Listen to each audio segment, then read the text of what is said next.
Before we start today's video, I'd like to give a big thank you to everyone who has supported this channel so far. It's not easy balancing this on top of work and other hobbies, so thank you guys for sticking around. And as always, if you'd like to see more videos like this in the future, leave a like and subscribe and comment on what you'd like to see next. In today's video, we're going to be going over a basic assault pack setup. Now, what is an assault pack, you might ask? Well, an assault pack is a bag that is specifically packed to last you from a point A to point B, which is usually within a 24-hour time frame. So with that, let's go to the pack first. This is an LBT 3-day assault pack, and there are a lot of good pack companies out there, such as Velocity Systems, Mystery Ranch, or Ebril stock. But if you don't want to spend that money, something simple like a US issued assault pack will do. Inside, this bag has 4 compartments. This interior one is designed to fit a hydration bladder of sorts, and this is the main pocket here to fit whatever you need. In the front here, here's another zippered compartment. This one's slightly smaller, but can still hold a bunch.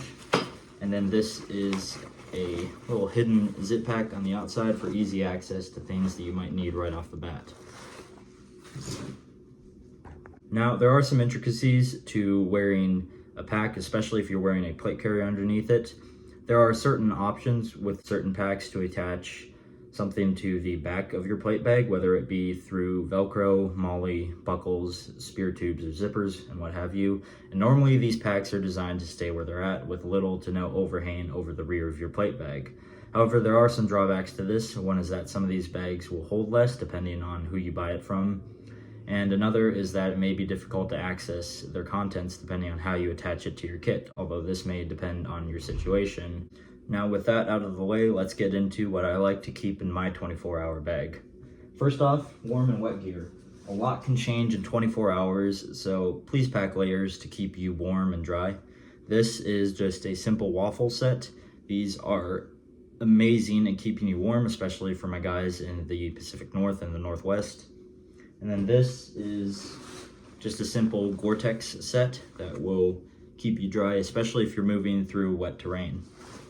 And for my guys, especially in the Pacific Northwest or somewhere where it's both damp and cold, I would recommend packing along something like this. This is what us military guys like to call a whoopee. It's essentially a polyester-filled blanket that is water resistant and can keep you extremely warm for extended periods of time. On the topic of staying dry, if my uniform gets wet in a complete freak accident, I usually tend to keep a spare set of it. This is the blouse and pants, and then the t-shirt that I wear under it, and also socks. Need I elaborate on socks? Nothing sucks more than getting your feet wet during a mission, so I would definitely recommend packing an abundance of socks to keep your feet dry during that 24-hour period. Next up is another important thing, water and first aid. If you're not carrying extra first aid and water in your bag, then you're wrong. You should go do some push-ups or something. Personally, I tend to keep a 3-liter bladder in the very back, and I'll route this hydration hose through one of the shoulder straps. Or if you don't usually carry a bladder, you can also carry an extra 2-quart canteen or some extra 1 quarts, and those should keep you well hydrated during that period. And as for first aid, I like to have what I call an IFAK plus extra steps.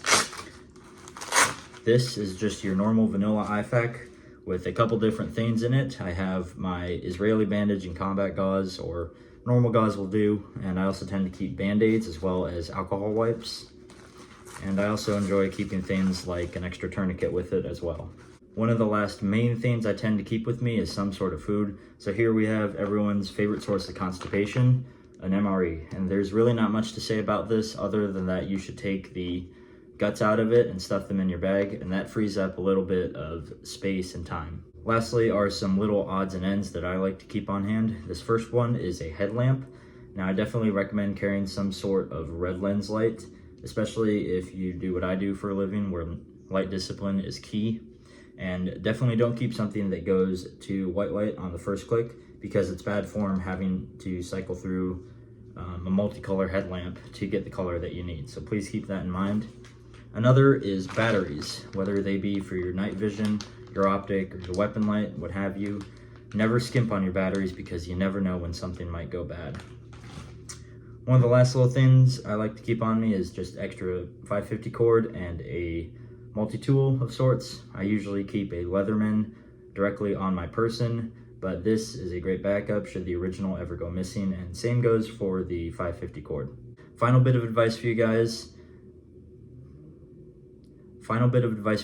even though 24 hours is not a lot of time, there's still a couple variables that you might not see coming, like terrain and weather, among other things.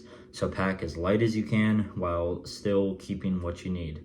I hope this helps. If you like this video, leave a like. If you didn't, a dislike, and I'll see you in the next one.